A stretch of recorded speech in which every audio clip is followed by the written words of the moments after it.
स्थिरावलं. विवेकानंद जे स्मारक आहे त्या स्मारकाला तुमच्या वडिलांनी त्या काळी 1,00,000 रुपयाची देणगी पण दिलेली होती. हो, त्यांनी 1967 मध्ये. म्हणजे वडील आमच्यासाठी खूप हार्ड असायचे, कारण त्यांना आत्ता आमच्या वाचण्यात येतो तो फॉर्म्युला की hard times create strong people and strong people get good times. Good times create lazy people आणि लेझी पीपलमुळे परत बॅड टाइम्स येतात. हे सायकल चालतं. हे कदाचित त्यांना माहीत असावं. त्यांनी आमच्यासाठी खूप डिसिप्लिन ठेवली. म्हणजे मी इथे 9वी मॉडर्न हायस्कूलला मला शिकायला पाठवलं होतं. मी पत्र टाकायचो, एक्सप्रेसचं तिकीट लावायचो 50 पैशाचं. वडिलांचं उत्तर आलं की तुझं पोस्टकार्ड साईजचं पत्र मिळालं आणि ते पत्र या पत्रसंस्कार पुस्तकात छापलेलंही आहे की तुझं पोस्टकार्ड साईजचं, आणि त्यात एक्सप्रेससारखा काहीच मजकूर नव्हता.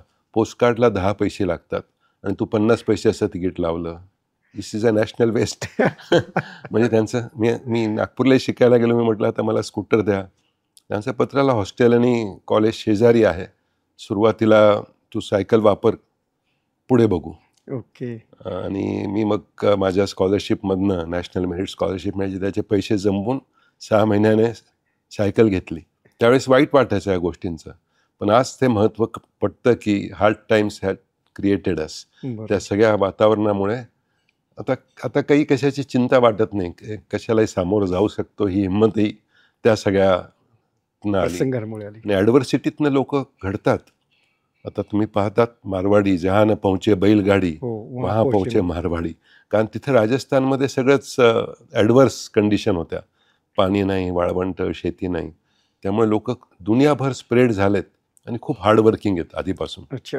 पण तुम्ही जेव्हा संगमनेरला राहता तेव्हा तुम्ही इतके केमिकल इंजिनियर झाला, पुन्हा पारंपरिक तंबाखूचाच व्यवसाय सांभाळावा असं का वाटलं?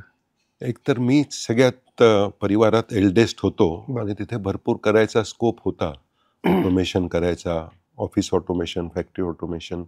त्यामुळे ते केलं. पण मनात कायम स्वप्न होतं की आपण डायव्हर्सिफाय होऊ, इतर वेगवेगळे बिझनेसेसही जोडू. आणि जसे बाकी भाऊ सोबतीला आले तसं तसं आम्ही डायव्हर्सिफिकेशन करत गेलो आणि वेगवेगळे नवीन उद्योगही या उद्योगाशी जोडले गेले. बरोबर. जे आता त्याच्यापेक्षाही मोठे झालेत. म्हणजे तुमच्या पारंपरिक व्यवसायापेक्षा ते आता मोठे आहेत. हो. याच्यामध्ये तुम्ही आता अम्युजमेंट पार्कमध्ये आहात, याच्या विंड एनर्जीमध्ये आहात, सोलारमध्ये आहात. बरोबर. नंतर तुम्ही तुमच्या इतर एजन्सीज पण आहेत वाहनांच्या वगैरे, त्या तुम्ही का ठेवल्या मग छोट्या छोट्या संगमनेर पुरत्या? त्याचं मला विशेष वाटलं की इतकं तुमचं मोठं एम्पायर आहे पण एजन्सी तरी तुम्ही ठेवलेल्या आहेत. बरोबर. 40 वर्ष आधी जेव्हा मी जॉईन केला बिझनेस, तेव्हा मला शिकायचं होतं की मल्टीनॅशनल कंपन्या कसं काम करतात.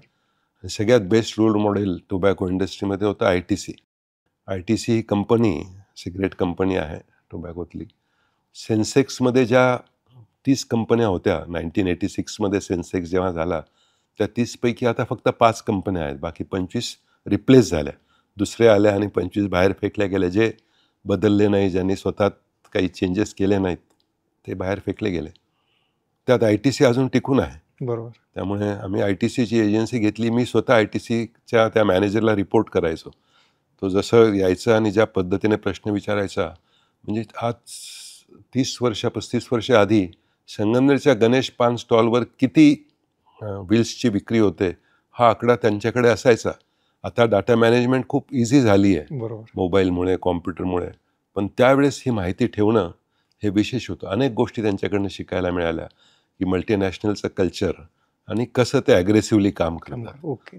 म्हणून आम्ही ITCची एजन्सी घेतली. आम्ही एक रिलायन्स गॅसची पण, की भारतातली पण एक मोठ्या कंपनीचा अनुभव घेऊ, एक मल्टीनॅशनल आणि एक इंडियन.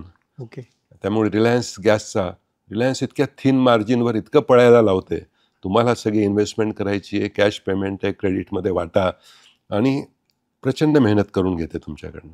अच्छा. म्हणजे लिटरली आमचे डीलर कधी जर तक्रार करायचे की जरा मार्जिनचा फेरविचार करा तुमच्या प्रॉडक्टच्या, तर मी रिलायन्सच्या मॅनेजरला बोलवायचो आणि त्याला सांगायचो यांना समजव रिलायन्सचं मार्जिन. आणि मग ते म्हणायचे नाही आपलं मार्जिन फार चांगलं आहे. त्यामुळे प्रत्येक कंपनीचा वेगवेगळा हा ॲडव्हान्टेज मिळतो. त्यामुळे शिकत राहायला पाहिजे आयुष्यभर. यासाठी आम्ही काही एजन्सीजही घेऊन अजूनही तुम्ही त्या एजन्सीज नाही. मग ITCची एजन्सी नंतर ते ऑक्ट्रा आला. ते म्हटले की ते ऑक्ट्राचं आम्ही रिएम्बर्समेंट करणार नाही. आम्ही सोडून दिली ते. मग ओके. कारण इतर पद्धतीने व्यवसाय करायचा नाही असं व्हॅल्यूज ज्या काही वडिलांनी दिल्या होत्या सुरुवातीपासून बरं. त्या फॉलो करायचं हे ठरवलं होतं. त्यामुळे ती कामं सोडून दिली आहेत. आता एक बजाजची एजन्सी आहे संगमनेरची, ती सांभाळतो एक कझिन भाऊ.